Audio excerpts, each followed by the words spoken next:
There is no standing at any time for any reason during this tour, so please don't do it.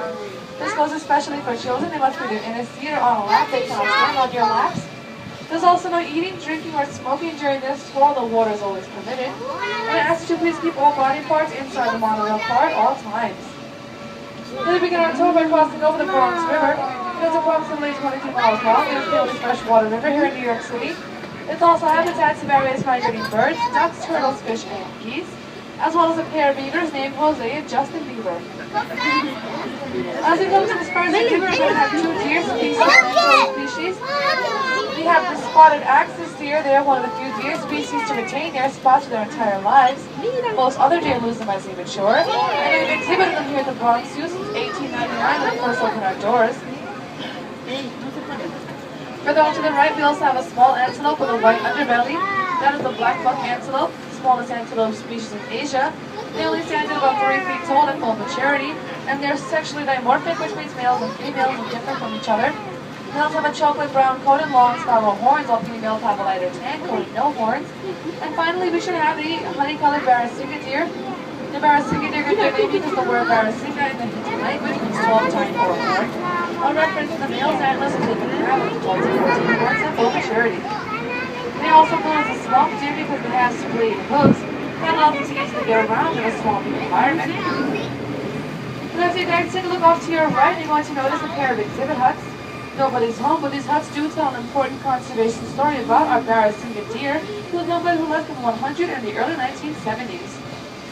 In 1970, there were estimated to be only 66 of the Barrasinga deer remaining in central India. But this population was saved by the cooperation of the local Indian community. Like the shacks you see here, there were many small farms using space in and around India's Kanha National Park. These people were coming into contact with the deer and the tigers that were also living there. Through cooperation with the Indian government, local communities agreed to relocate their villages. By moving, the farmers still had land to farm, but the tigers and their prey got more room to roam. Now we all know that a species that is extinct no longer exists, such as the dinosaur or the dodo bird. Our next animals, the Mongolian wild horses, were on the verge of extinction. They were actually extinct in nature for some time, and they can only be found in captivity. These horses, along with the zebras, are the last true species of wild horse left on Earth. All of the species have been domesticated. And as you're looking at them, you'll notice several principal differences between them and the domesticated horse you're used to. The Mongolian wild horse is stockier in appearance with shorter legs.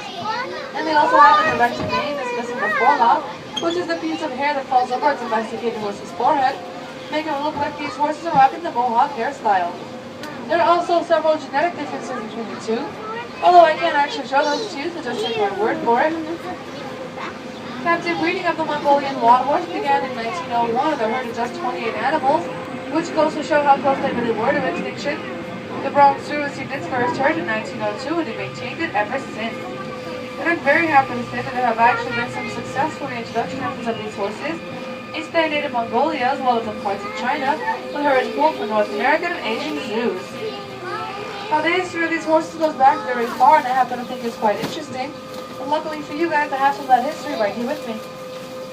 The first accounts of Mongolian wild horses come from rock engravings, paintings, and even cave drawings that date back more than 20,000 years. And the first written accounts were from Tibet, sometime around 900 AD. But these horses remained largely unknown and unnamed to the Western world for many years. During an expedition to Central Asia in 1879, a famous Russian explorer and naturalist, Colonel Nikolai Przhevalsky, encountered the horse in western Mongolia. Because of his discovery, this species is also known as Przhevalsky's horse. Well, sometimes even our professional researchers are difficult to locate the animals they like to study in the wild, as they're not always in plain sight. Luckily for you guys, I'm here, so my photo guide Juan to help you out. Although if you want to do some searching yourself, I suggest you put yourself in animals' shoes or hooves, as it were, and think about where you're going as you like to be. If you wanted to shade the spot, a quiet place to rest, or just for a breathing time.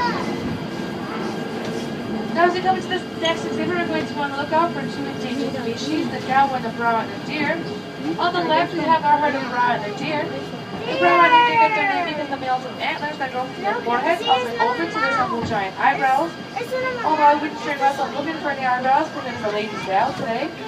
These deer are currently classified as vulnerable in the native Cambodia, as they've been losing much of their wild spaces due to farming, and have in many cases been forced to feed on crops in order to survive, which is not healthy for them.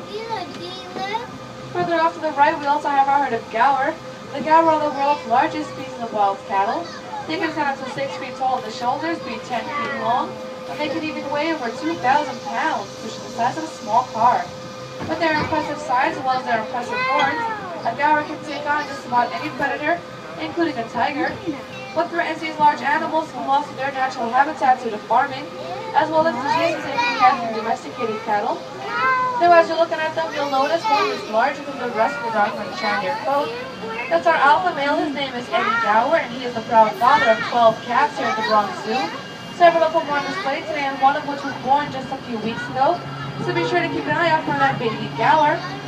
Now luckily for these two endangered species, they both participate in something called the Species Survival Plan. Here at the zoo, we help gaur, brow antler deer, and many other species by participating in cooperative zoo management programs called Species Survival Plans. The name says it all. Yo traigo la batería cargada para que se la conecte. Zoos across the country work together to maintain genetically diverse populations of rare and endangered species. It's easy to forget that the Bronx Zoo sits in the heart of an urban environment. However, the noise you hear behind you, which is traffic on the Bronx River Parkway, should serve as a bit of a reminder. This fence in front of us is placed here in order to reduce some of that noise so that our next animals feel more at home. Today, you guys have been doing a great job. I do still want to remind everyone to please remain seated at all times.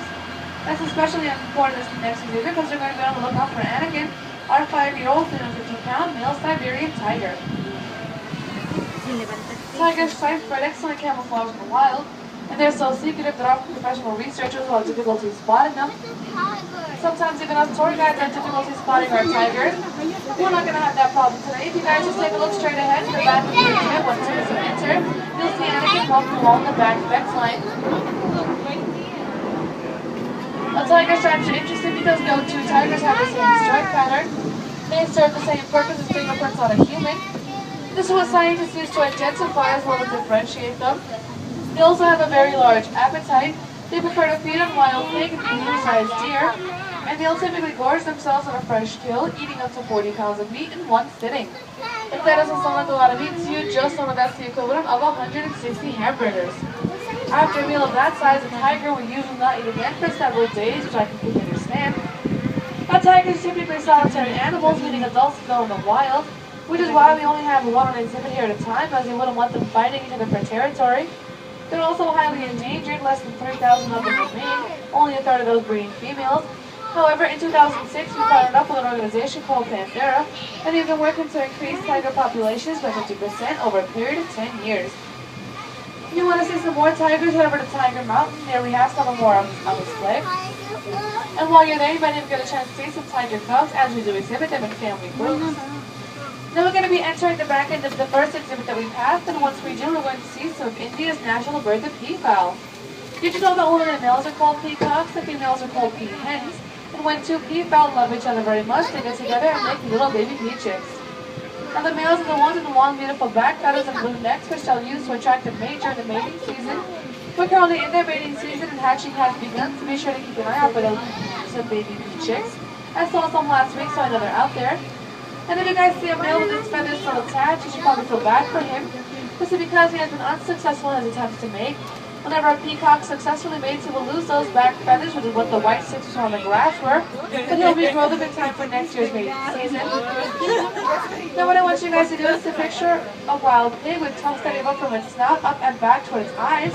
What you're picturing is called the babirusa, and after we pass by the bamboo forest to our right, we're going to be on the lookout for our male fez and our other male hickory.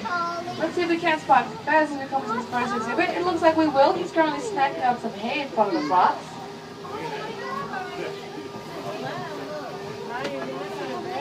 In the second exhibit, we have Hickory, as well as, I think that's Jillian.